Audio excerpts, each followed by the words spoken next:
शुभं कुरुत्वं कल्याणम् आरोग्यं धनसम्पदः शत्रुबुद्धिविनाशाय दीपज्योति नमोस्तुते दीपज्योति नमोस्तुते। नमस्कार, गीता यात्रा के नए initiative Gita for mental health में मैं जोशी दर्शिल आपका स्वागत करता हूँ। हम श्रीमद् भगवद गीता को मेंटल और साइकोलॉजिकल हेल्थ के दृष्टिकोण से देखने वाले हैं और ये उद्देश्य लेकर चलेंगे कि हम अपनी मेंटल और साइकोलॉजिकल हेल्थ को इम्प्रूव कर पाए। श्रीमद् भगवद गीता तो प्रत्येक दृष्टिकोण के लिए बनी। श्रीमद् भगवद गीता और महाभारत के छोटे से परिचय से हम प्रारंभ करते हैं। महाभारत का ही भाग है श्रीमद् भगवद गीता और महाभारत है महाकाव्य जो 1,00,000 श्लोकों से बना है। सबसे अधिक श्लोकों की संख्या का विश्व रिकॉर्ड है इसके नाम। महाभारत जो कि इतिहास है पांडव और कौरवों के बीच हुए युद्ध का, वो युद्ध जो चचेरे भाइयों ने लड़ा। पांडव जो कि महाराज पांडु के पुत्र है और कौरव जो कि महाराज धृतराष्ट्र के पुत्र है। चचेरे भाइयों के बीच युद्ध का कारण क्या है? युद्ध का कारण है हस्तिनापुर का सिंहासन, हस्तिनापुर का साम्राज्य, हस्तिनापुर की सत्ता। नहीं, वास्तव में सत्ता या साम्राज्य युद्ध का कारण नहीं है।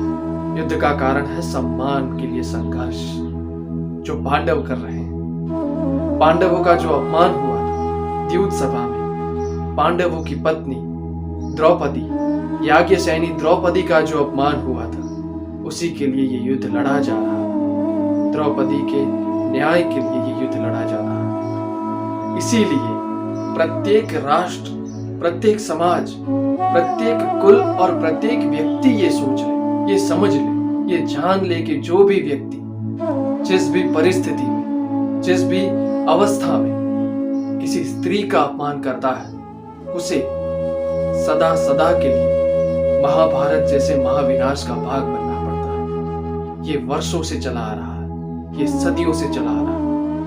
जो भी ये करेगा वो महाभारत जैसे महाविनाश और रक्तपात का भाग बनेगा। लेकिन इसी रक्तपात में ज्ञान का प्रवाह भी छुपा हुआ है। महाभारत और श्रीमद् भगवद गीता का क्या रिलेशन है? श्रीमद् भगवद गीता महाभारत के भीष्म पर्व का अंश है और वो वहां पर कही जा रही है जहां पे ये युद्ध होने वाला है। कुरुक्षेत्र इस श्रीमद् भगवद गीता की पृष्ठभूमि है, बैकग्राउंड है।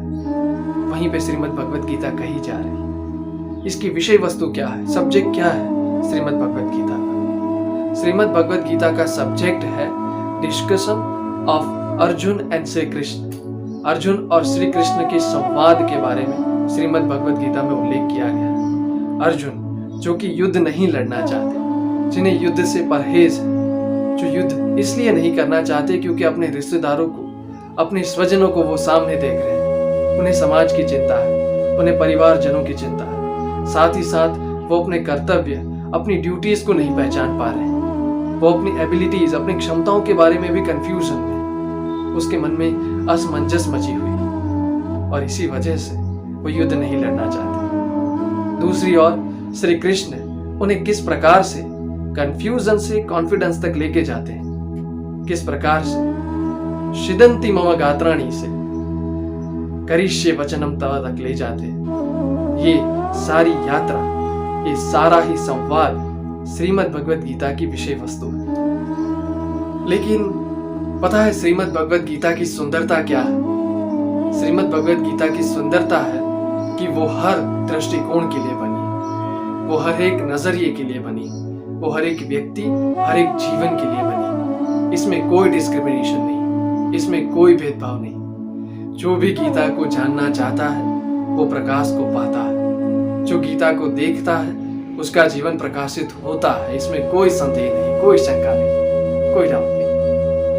लेकिन गीता को हम मेंटल और साइकोलॉजिकल पर्सपेक्टिव से देखने वाले हैं, क्योंकि गीता में तो साइंस भी है, गीता में तो साइकोलॉजी भी है, गीता में तो सोशियलिटी भी है। वो तो आपके सोशल रिलेशन और सोशल रिलेशन को कैसे बैलेंस करना है वो भी सिखाती है। गीता तो हर एक वस्तु सिखाती है। गीता की प्रैक्टिसेस आपको स्पिरिचुअली इंप्रूव होने में भी मदद करती है।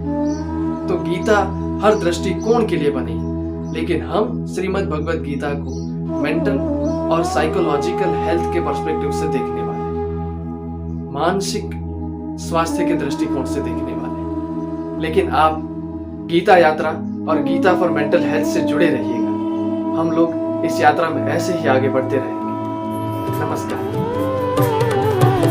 मुझको कहाँ ढूंढ रे बंदे, मैं तो तेरे